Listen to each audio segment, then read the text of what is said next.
Have you ever heard the wind sing its song for the day? It whispers and cries to the morning.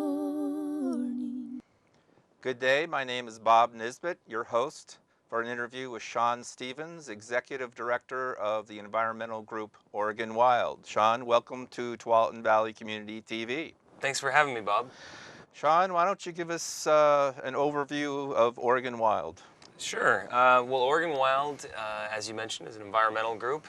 Sometimes we think of ourselves as a conservation group because that's what we do. We work to conserve wildlands, wildlife, and waters here in the state of Oregon so that we can enjoy them now, so that future generations can enjoy them, and so that the critters that live out there in our public forest and wilderness areas have a place to call home.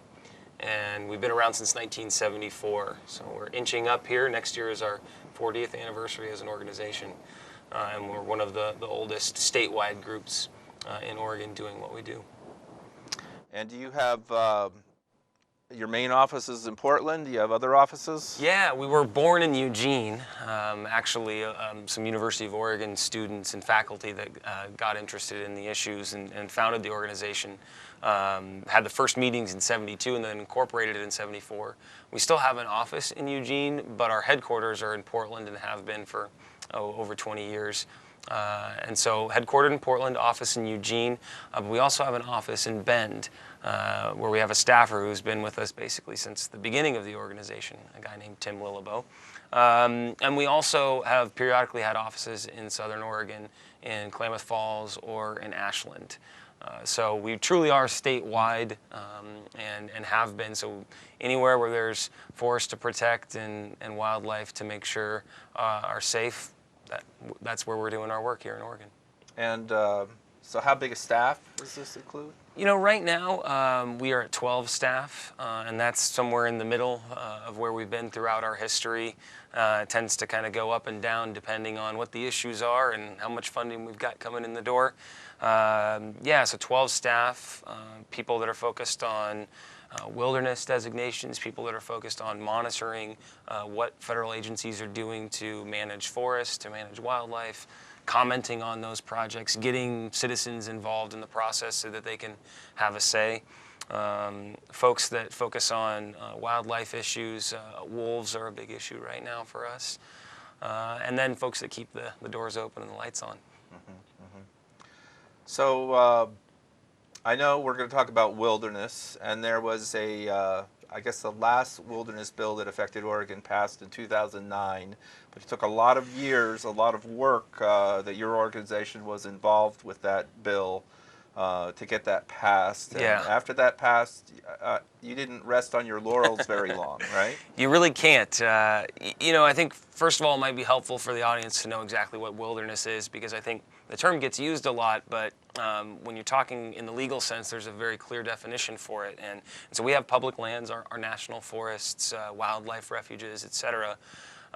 And they have varying levels of activity on them, whether it's buildings being built, logs being cut, dams being built, etc.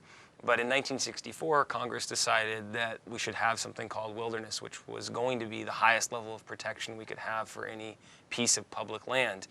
And wilderness, the statute itself from 1964, is very eloquently written, and it's about leaving places untrammeled by man and his works. Those are some of the words from the act. And so when we protect wilderness, we're talking about protecting it as it is so that it stays that way for future generations. So wilderness is great for hiking, it's great for boating, it's great for fishing and hunting and camping, lots of outdoor pursuits. It's not great for bulldozers, and it's not great for chainsaws. In fact, those things are disallowed. And so we fight for wilderness protections. It takes an act of Congress to do it, but we fight for it because it's the gold standard of protection on public lands. And so you mentioned the Mount Hood bill. That passed in 2009. That was 125,000 acres of new wilderness designations in the Mount Hood National Forest, places in the Columbia Gorge, places around the mountain, White River Canyon, across the hill in Roaring River, which is in the Clackamas drainage, one of the biggest roadless areas left in the Mount Hood National Forest. But as you say, there's a lot of work left to do, and so we jumped right into some of our next campaigns. And when you think about how long it takes to protect a wilderness area, because you have to get Congress to act, and that's not always the easiest thing to do these days or in the past, because Congress can be prone to inaction. You really have to build up a lot of support with regular folks, businesses, get the congressional delegation learning about these places and why people want to protect them, and then pushing them to the finish line. Now, where does Oregon stand in relation to our neighbors in the amount of wilderness we have? Sadly, we're not very good. I'll pose the trivia question to you. Washington is protected 10% of their state, Idaho 8% of their state, and California 15%. Where do you think Oregon is? Well, if you're saying we're not doing so well, I guess I'll say 3%. We just bumped up to 4% with the last wilderness bill. So I think generally Oregonians, and certainly people in the Portland metro area, think of themselves as green and environmentally minded. And certainly we have lots of initiatives to show that we are. But on public lands, we've done a pretty poor job compared to our neighbors of protecting those special places. Some of that has to do with our history as a timber-dominant economy. And so we're slowly breaking away from that and finding that the recreation economy is a powerful one, and protecting places can be really good for local business. But also we're just, we're chipping away every 10 years and getting new wilderness rather than doing some of the big initiatives of the past. Oregon's biggest wilderness bill in history was the 1984 bill, which interestingly was, in these political times, to think about it, passed during a Republican presidency when Oregon had 2 Republican senators. And today the Republican Party isn't exactly synonymous with public lands protection. But we hope that we can build these campaigns for the future to start to break away from our wilderness deficit that we have here in the state. So how much unprotected wilderness is out there? That's a really good question. I used the term roadless area earlier, and really the pool of potential wilderness areas are areas that are roadless. They don't have roads built into them, which means that they typically don't have the impacts from logging or many of the other extractive industries that tend to disqualify a place for wilderness protection, because wilderness is supposed to be the best of the best and the stuff that really has been left untouched. In Oregon, we have approximately 5 million forested acres. And so that's leaving out that big section of the state that's in the southeast corner that's desert. We primarily work on forest lands. And so we have about 5 million acres of roadless forests, wilderness quality forests in the state. And those span from the Imnaha roadless area in far northeast Oregon, down the Cascades, where in the southern Cascades you have a lot of roadless areas in the Crater Lake area, on down to the Kalmiopsis and the Siskiyous, where there's quite a bit of roadless that's left unprotected as well. Now, I understand a next big campaign will be in the Crater Lake area, and there are a couple of proposed timber sales on the boundaries of the national park right now. There are. The Crater Lake is our only national park, and it's inside the boundaries of the park. Things are pretty well protected, although when you have a national park, you have things like the lodges, and there's roads in the national park, and so it can be developed. But many national parks also have the backcountry areas that are further away from the facilities are protected as wilderness. Yellowstone and Yosemite are good examples where the backcountry of the park is wilderness. And so the national park itself has long wanted their backcountry areas to be protected. It's been recommended since the mid-'70s, in fact. So our proposal is take that backcountry of the park, protect that as wilderness, and then look north and south along the crest of the Cascades where these timber sales are proposed and where other impacts from off-road vehicles and snowmobiles are damaging some of the wildlands. And you can stretch it out north and south along the Cascades there, going north to Sawtooth Mountain and south down to Pelican Butte. And you can get a nice big long corridor of wilderness to protect it for people. There's lots of the Pacific Crest Trail runs through there, lots of great recreation opportunities, lots of wildlife viewing, but also for wildlife, because when we're looking at climate change and we're seeing what's changing in our natural systems from that, things are going to move north and they're going to move up in elevation as far as climate zones, as the planet warms. And so we need to provide pathways for wildlife to be able to move in those corridors. And so this Crater Lake proposal is a 80, 90-mile stretch along the South Cascades where you'd only have 4 road crossings. And so really good for wildlife. Mm-hmm. And did you bring any graphics that speak to wilderness? Yeah, I brought along, we have some of the proposal maps of what we're working on right now. So there's the Crater Lake proposal, and it's really fun to see that on the map, because you kind of get a sense for what we have that's existing wilderness, what's proposed, where the Pacific Crest Trail is, where the wildlife corridors are, and it gives you scale as far as the rest of the state. Also some great images of these places. There's obviously that image of Crater Lake that Oregonians and really anyone who cares about the natural world across the world knows Crater Lake, because it is such a stunning scenic site, but many other places surrounding the park and inside the park that are really special. And I brought along a map that shows just what logging on the border of the park has looked like in the past. There's some very stark aerial photography where you see the line of the park and just a bunch of clear cuts outside.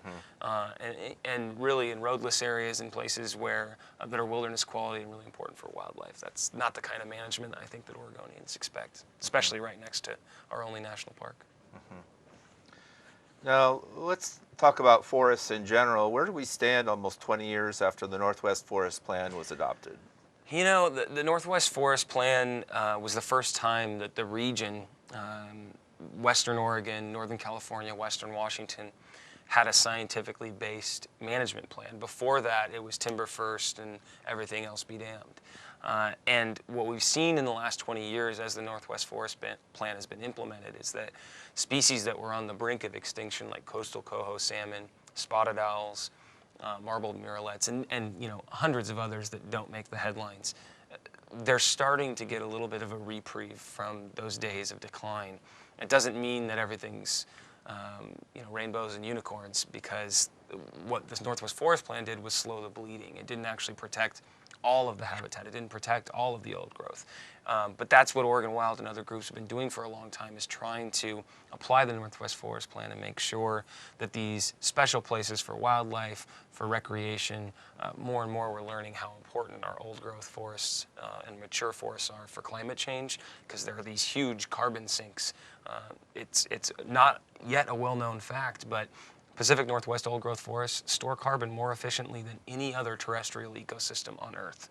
Better than the rainforests down in Brazil.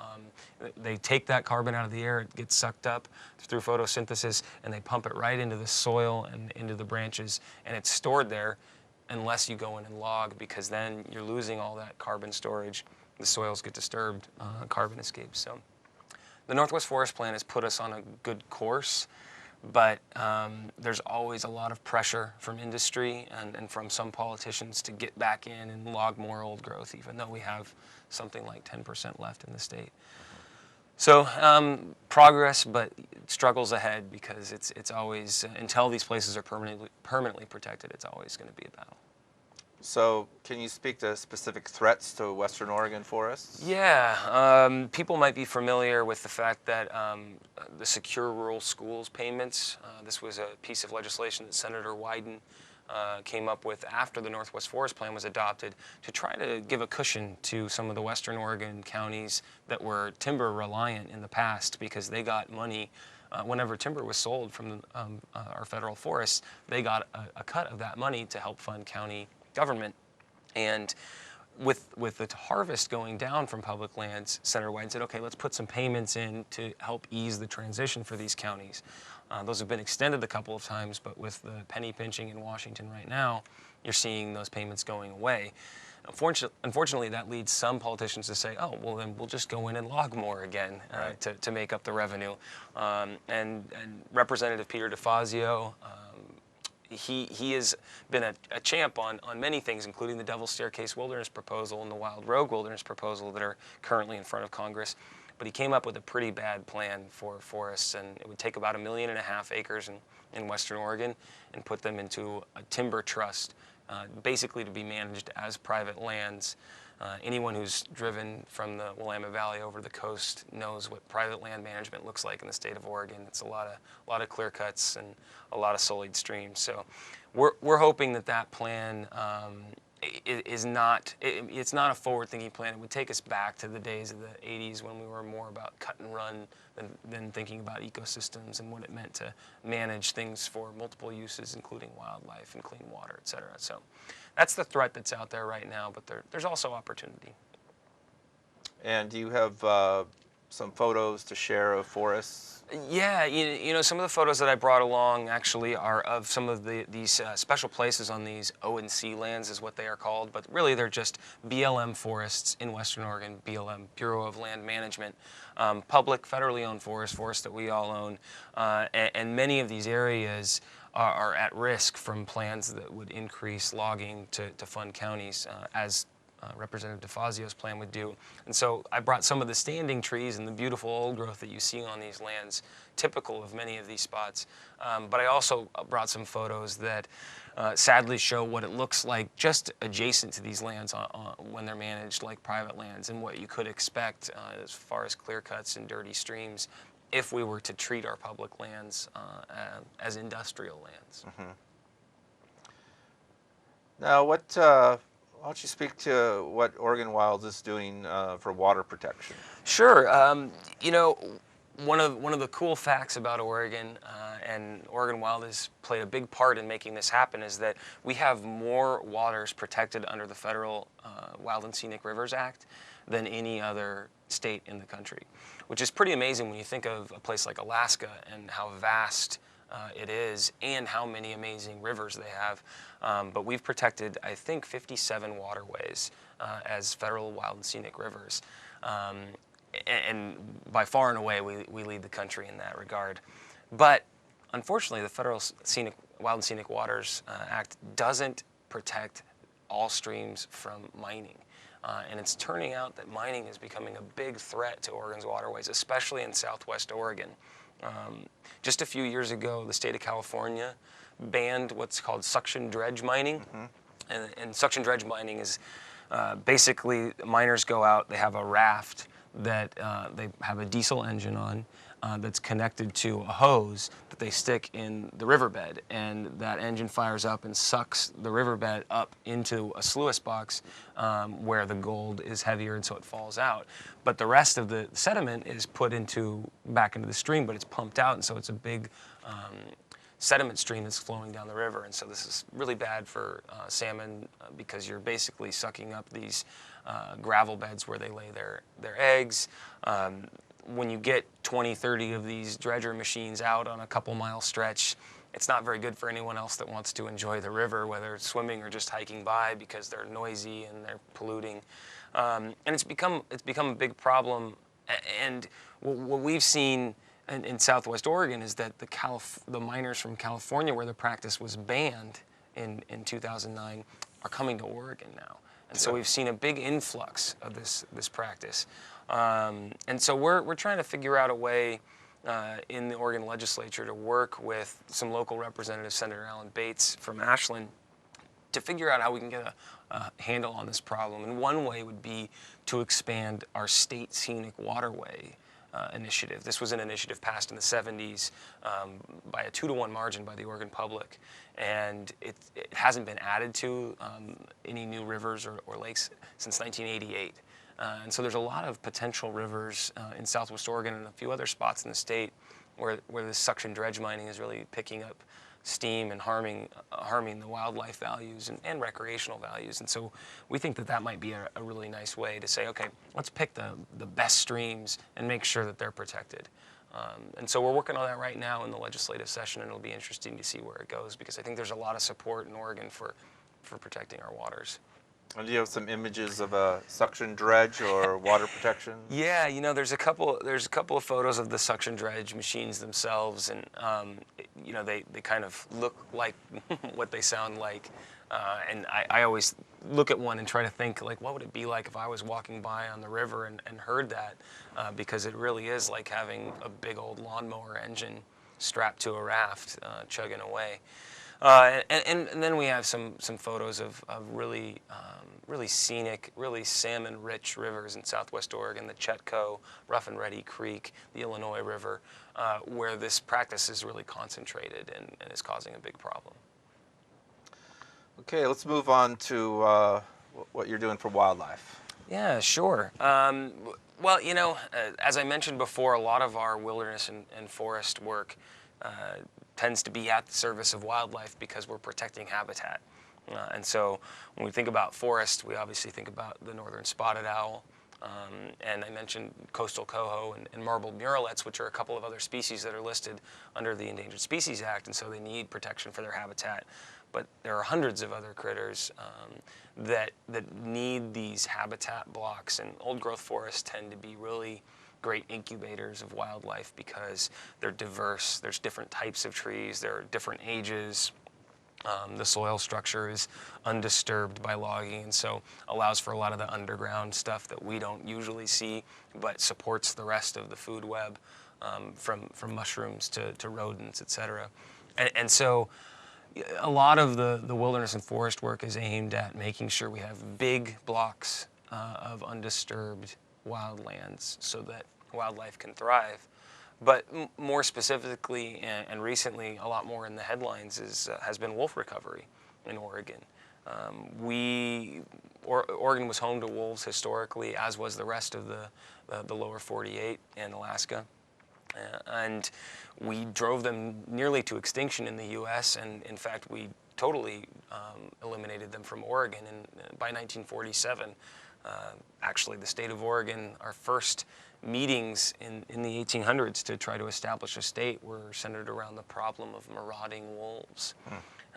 As the West was settled, cattle and sheep came, and that meant that ranchers wanted to protect their livestock from predators, and so you saw trapping, poisoning, bounty programs to get rid of predators like wolves, and it was successful in Oregon by the end of the 40s. But with the Endangered Species Act and a public that realized there was great value in having native species on the landscape, not just for keeping the balance, but also just to say something about ourselves, and how we treat the rest of the natural community around us. So wolves were reintroduced to Yellowstone and central Idaho in 1994 and 1995.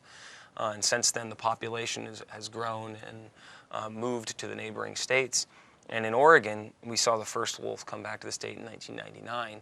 And everyone wasn't quite prepared for it, so our Oregon Department of Fish and Wildlife darted the wolf, boxed it up, and sent it back to Idaho.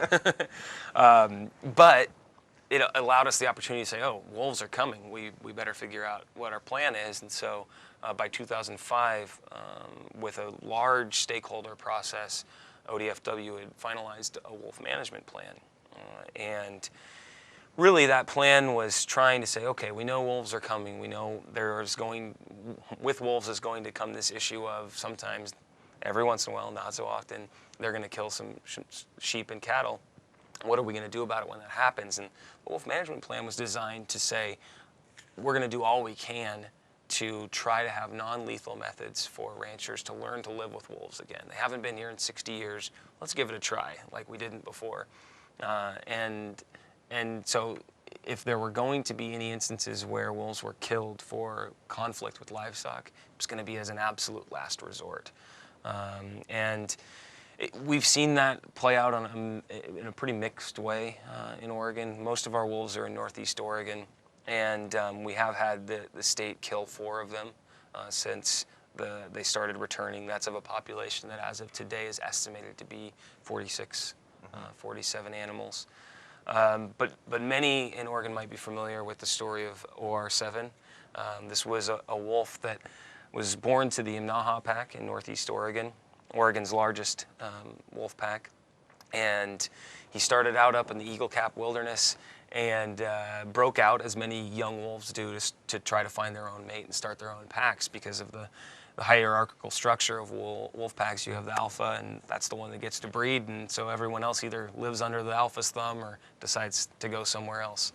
And OR7 struck out on his own, and he was fitted with a collar by ODFW, so we were able to track his movements across the state. And he started getting pretty far away from home.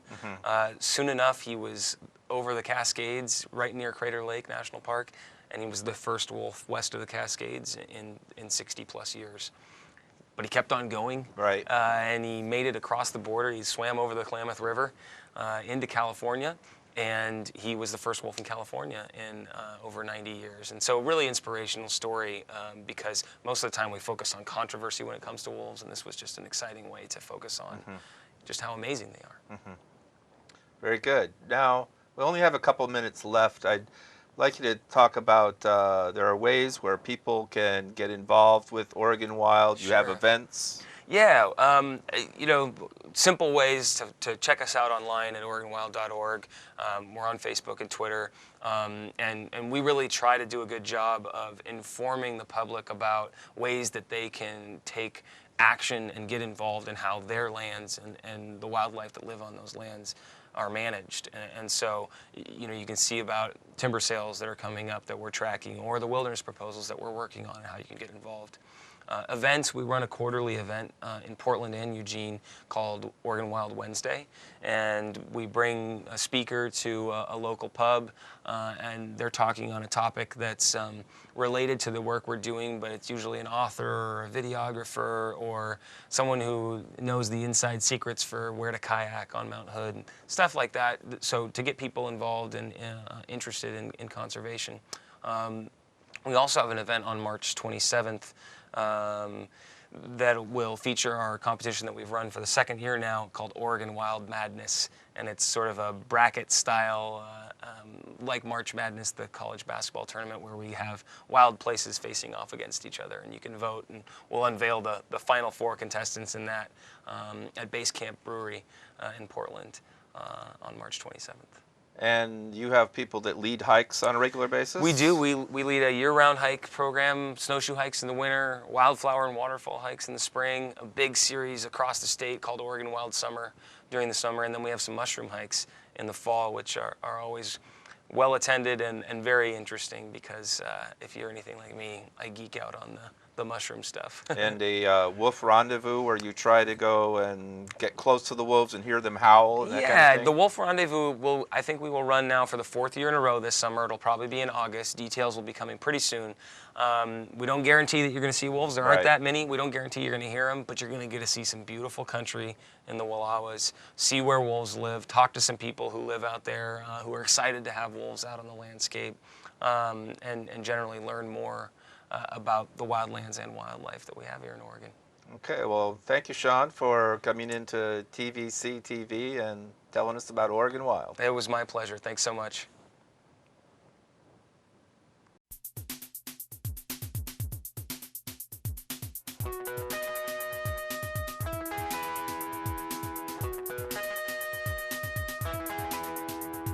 Thank you.